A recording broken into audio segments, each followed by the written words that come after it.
अब ना सहबी परेशानी बलम राजधानी रहेले। अब ना सहबी परेशानी बलम राजधानी रहेले।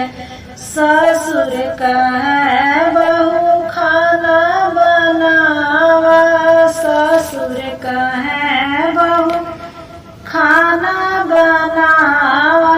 बैठल खाए ससुरानी बलम राजधानी रहेले।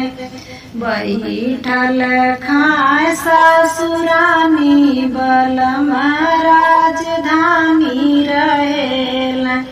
अब ना सब परेशानी बलम राजधानी रहेले।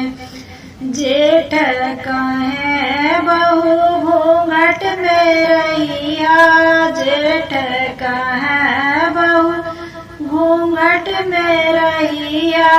हुकुम चलाव जेठानी बलम राजधानी रहेले।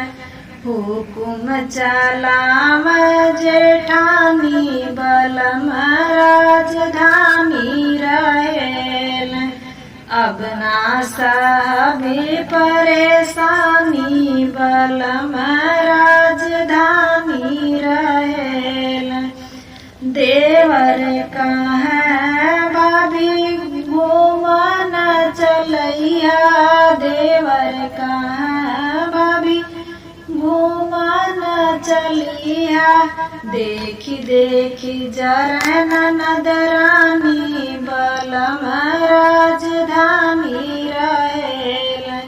देखी देखी जरन नदरानी बलम राजधानी रहेले।